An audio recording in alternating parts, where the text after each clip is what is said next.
Buenas noches, doctor. Mi nombre es Sebastián y yo le voy a explicar el caso clínico de las 8:30. Una disculpa si se ve una luz aquí arriba, la verdad no sé cómo quitarla. Aquí tengo el caso. Bueno, este nos habla de una paciente femenino de 17 años que presenta un hinchazón con dolor y eritema en una mano. Esto, ella dice que es posterior a una picadura de un insecto no definido. Yo creo que la mayoría de nosotros, incluyéndome, nos llevamos por la finta de la picadura y dijimos es Lyme, es Borrelia. Pero ahora que lo leo con más detalle y con más tranquilidad, veo que está muy claro el caso clínico. Entonces, como primer síntoma, como primer signo, ella trae un eritema con dolor e hinchazón en la mano. Posteriormente, apareció una cabeza de alfiler en el lugar de la picadura, que es azul. Ese es un dato clínico muy importante que vamos a recopilar más tarde. Después nos enseña la foto de la mano y nos dice que hay daño tisular. Es muy importante y que hay hipotensión y taquicardia. Nos dice que hubo un hemocultivo donde hubo un crecimiento bacteriano. Esto nos ayuda a descartar de una infección viral y nos dice es una infección bacteriana. Entonces tenemos una bacteria que a una paciente de 17 años le causó un eritema en mano con hinchazón con dolor. Posteriormente hubo una cabeza de alfiler azul, hubo taquicardia, hubo hipotensión y hubo daño tisular. Está bastante claro el caso. El agente etiológico que causa esta enfermedad es el Streptococcus pyogenes. Como características morfológicas hay que recordar que es una bacteria coco gram positivo. Es una bacteria de tracto respiratorio superior. Las bacterias más comunes en esta zona son coco gram positivo. Es una bacteria anaerobia, es inmóvil y es esférica. Entonces, ¿qué factores de patogenicidad tiene? Pues esta bacteria actúa por armas, por así decirlo. Tiene 6 armas que son la ventaja que tiene sobre nosotros. La primera es una que se llama proteína M, que su importancia es que se parece a muchas células de nuestro cuerpo. Se parece a células del cerebelo, por lo que puede causar una corea de Sydenham, se parece a células del corazón, de las válvulas cardíacas. Es por eso que muchas veces hay carditis por una afección de la válvula mitral. Se parece a células de las bolsas sinoviales de articulaciones o de los riñones. Y eso fue la proteína M. Y como se parece, causa una reacción autoinmune. La segunda arma es una streptocinasa, que esta lo que hace es que degrada al plasminógeno y lo convierte en plasmina. Y hay que recordar que la plasmina es la que evite que se coagule la sangre. La tercera arma es la streptodornasa, que licúa los exudados y corta los nets. Los nets es la forma por la que ataca un neutrófilo. Hay que recordar que siempre es la primera célula que llega, hace rolling, hace diapedesis y hace netosis. Libera sus nets, que son fibras de DNA que cortan. No, perdón, son fibras de DNA que atrapan, sirven como redes y atrapan al inmunógeno y le liberan enzimas. Lo que hace esta bacteria es que corta esos nets. La cuarta arma es la hialuronidasa, que como su nombre lo dice, es la enzima que degrada o corta al ácido hialurónico. Y este es importante en esta enfermedad porque hace que se caiga la piel. La quinta arma es la exotoxina pirógena, que es yo creo que la más importante y la más peligrosa aquí, también para este caso clínico. Y esta lo que hace es que al ser una exotoxina es un superantígeno. Ahorita lo voy a explicar más a detalle, es muy interesante este tema, pero por así decirlo a menor escala, lo que causa es al tener contacto con sangre hace una activación de muchos linfocitos T, por lo que hay una tormenta de citocinas.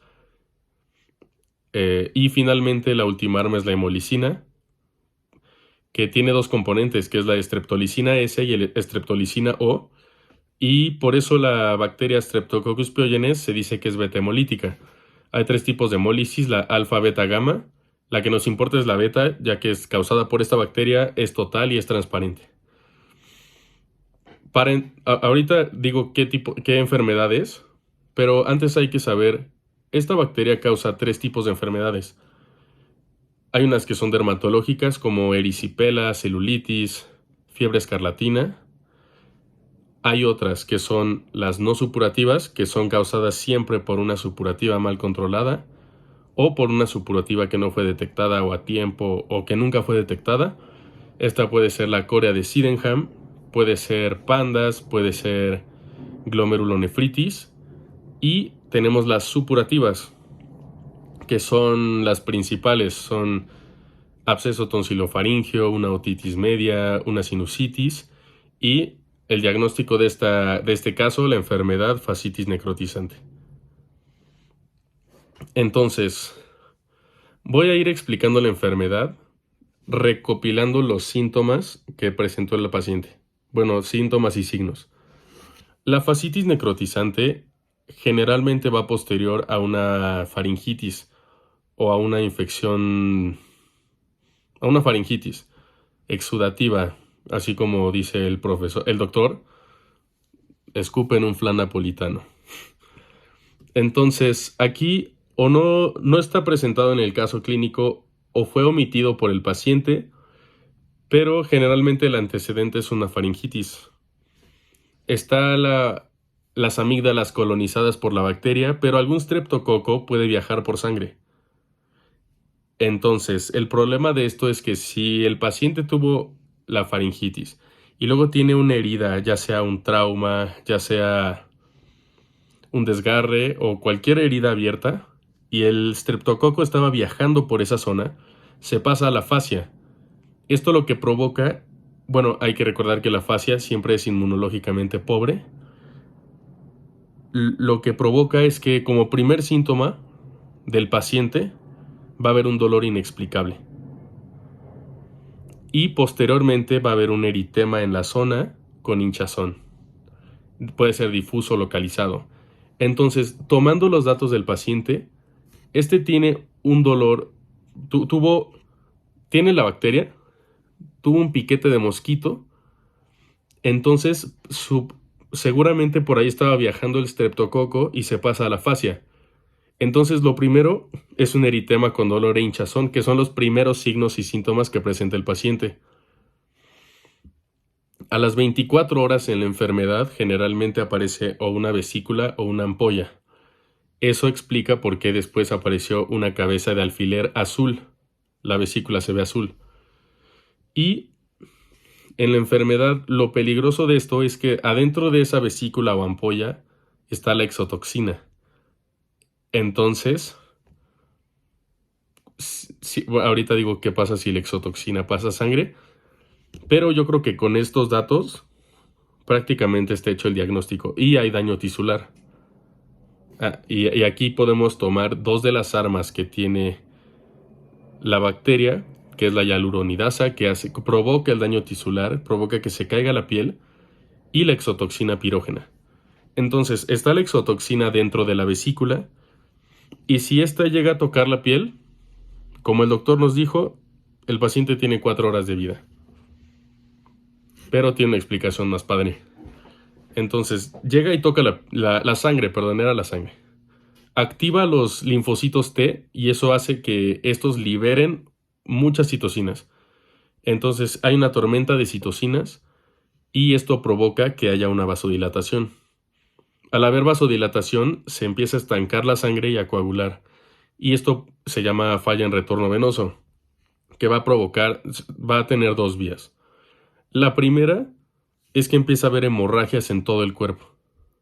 Y estas se presentan como sufusiones, como equimosis, como petequias.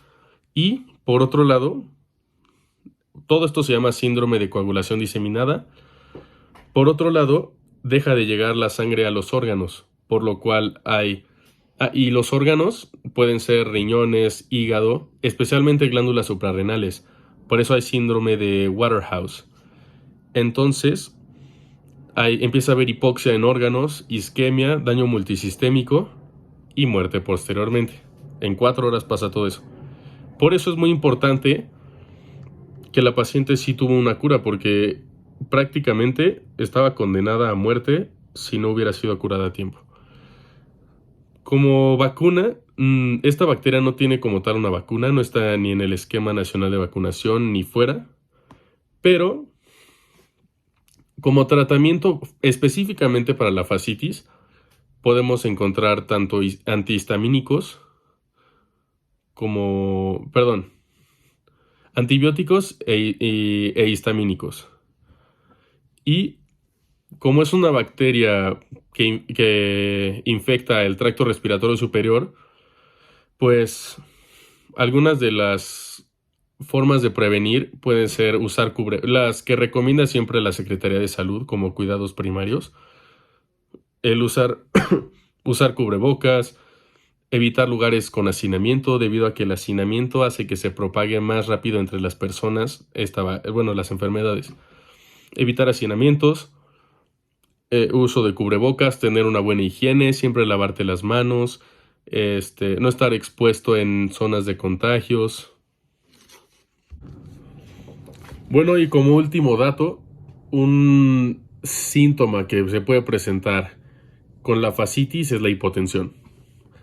Bueno, para ver un diagnóstico diferencial, primero hay que tener en cuenta, pues, enfermedades que puedan causar o un daño tisular o algo parecido en la piel o un shock. Hay dos bacterias que vimos que también pueden causar un shock. La primera es la Corynebacterium diphtheriae, TOX, y Staphylococcus aureus. Sinceramente está más interesante Staphylococcus aureus. Se puede comparar más. Y aparte, en difteria, pues lo principal es el cuello de toro, la adenomegalia cervical y la tos. Pero pues no está presentando la paciente ni una adenomegalia, ni tos, ni nada de eso, entonces con Staphylococcus aureus. Bueno, creo que el agente etiológico del diagnóstico diferencial ya lo dije 1000 veces, pero es el Staphylococcus aureus. Como características morfológicas, es un coco gram positivo, y se me olvidó mencionar, estas que voy a decir ahorita también las comparte con Streptococcus pyogenes porque los dos son coco gram positivo. No tienen lipopolisacáridos y no tienen una membrana extra en su cápsula, pero su cápsula está compuesta por pilares y por enlaces. Tenemos enlaces verticales que son NAM-NAM, NAM-NAM-NAM, y estos son enlaces peptídicos. Y tenemos enlaces horizontales que son NAM-NAG, NAM-NAG. Estos son enlaces beta-1,4 glucosídicos. Nosotros en la saliva, en las lágrimas, en fluidos, secretamos una enzima que se llama lisozima. Estos degradan a los enlaces glucosídicos, por lo tanto, una gram negativa que tiene una doble membrana en su cápsula puede pasar al sistema gastrointestinal. Las coco positivas no pueden. Y tiene pilares intercalares que son el ácido lipotecósico, ácido tecósico y teurónico. Entonces, el Staphylococcus aureus, como factores de patogenicidad, tiene 1000 armas. Si el Streptococcus pyogenes tenía 6, el Staphylococcus aureus tiene 20. Entonces, prácticamente se basa en toxinas. Tiene 4 exotoxinas principales. La primera es exotoxina alfa, que actúa como hemolicina, degrada toda la sangre. La segunda es la exotoxina beta, que degrada la esfingomielina. Después tenemos a la exotoxina gamma, que degrada los eritrocitos. Y finalmente tenemos a la exotoxina delta, que degrada membranas. Ahorita sigo hablando de toxinas porque tiene ahorita 2, por así decirlo, enzimas que son muy importantes. La primera es la coagulasa, que degrada los coágulos también, porque genera trombina. Y una que me gusta mucho es la enzima catalasa, ¿Por qué? ¿Cuál es la importancia de esta? Cuando un fagocito logra fagocitar un inmunógeno, este lo fagocita en un fagosoma. Entonces, este tiene que llevarlo cerca del núcleo porque está más ácido por ahí, ya que están los ácidos nucleicos. Lo lleva y se junta con un lisosoma y forman un fagolisosoma. Entonces, la manera en la que lo atacan es o dependiente de oxígeno o independiente de oxígeno. La independiente de oxígeno es por enzimas proteolíticas, pero la aerobia, que es dependiente de oxígeno, es un proceso que se llama estallido respiratorio. Le secreta óxido nítrico y agua oxigenada. Entonces lo que hace esta enzima catalasa es que degrada el agua oxigenada, por lo tanto puede evadir un poco la fagocitosis. Muy importante. Después tenemos otras dos toxinas. Una es la toxina exfoliativa, que lo que va a hacer es que va a degradar la piel en forma de hojas. La va a degradar en hojas. Esa es por así decirlo, una diferencia que tienen Streptococcus pyogenes y Staphylococcus aureus. Y tiene la toxina 1, que es característica de una enfermedad que causa. Entonces, esto es como el factores de patogenicidad que tiene la bacteria. Ahora, para la enfermedad de la que voy a hablar, hay que recordar que esta bacteria igual produce diferentes tipos de enfermedades. Puede producir neumonía, meningitis, pero hay dos grupos que se clasifican, son las asociadas a la piel o a... Ajá, que son puede ser pioderma. Esta pioderma también es causada por Streptococcus pyogenes en las dermatológicas. Entonces, también te va a causar una foliculitis, una furunculosis, solo que la diferencia es que la principal causa de estas superficiales son por Streptococcus pyogenes. Es la misma enfermedad, pero si un paciente la tiene, lo primero que debes pensar es en Streptococcus pyogenes. Pero también puede ser causada por Staphylococcus aureus. Y segundo, las enfermedades asociadas a toxinas, ahí está una de las que voy a hablar. Me voy a enfocar en la que es un síndrome de shock, porque es la enfermedad del diagnóstico diferencial con la fascitis necrotizante. Entonces, el shock causado por Staphylococcus aureus generalmente tiene como antecedente, puede ser causado por diferentes cosas como quemaduras, pero es porque las mujeres no se cambian el tampón. Entonces, al tener el tampón mucho tiempo de manera prolongada y sin cambiarse, hace que se empiece a generar un cultivo de bacterias y empieza a proliferar y a crecer. Por lo tanto, ese foco de infección es lo que iguala al foco de fascitis necrotizante. Y pues ya el shock lo expliqué en Streptococcus pyogenes. Entonces, ya para finalizar, quiero comparar algunas características entre las dos enfermedades. Bueno, obviamente la primera característica de diferente que tienen es que la fascitis necrotizante es causada por Streptococcus pyogenes y el síndrome de shock tóxico es causado por Staphylococcus aureus. Entonces, como antecedente, la fascitis necrotizante tiene una faringitis exudativa, con el flan napolitano y todo. En el síndrome de shock tóxico, el antecedente más común es el hecho de que no se cambiaron el tampón las mujeres y ahí se creó el foco de infección. En ambas habrá hipotensión, en ambas hay taquicardia. Ahora, la toxina de la fascitis necrotizante es por un arma que tiene la bacteria, que es la exotoxina pirógena. La toxina que tiene el síndrome de shock tóxico es la toxina 1, también arma de la bacteria, del Staphylococcus aureus. El daño tisular está presente en las dos, pero el daño en la piel En Streptococcus pyogenes, que es la fascitis necrotizante, es un daño causado por la hialuronidasa, que hace que se empiece a caer la piel ya que no tiene ácido hialurónico.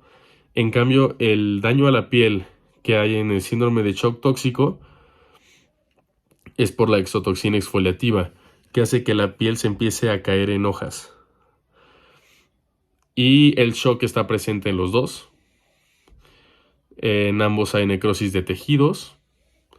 Y yo creo que eso sería todo. Las principales características más importantes que se pueden tanto comparar, porque sí tienen mucho en común. Es un caso muy, muy importante porque los datos clínicos que nos fueron dando son precisamente de fascitis necrotizante. Pero es un caso clínico en el que puedes comparar los dos perfectamente y también puedes mostrar las diferencias.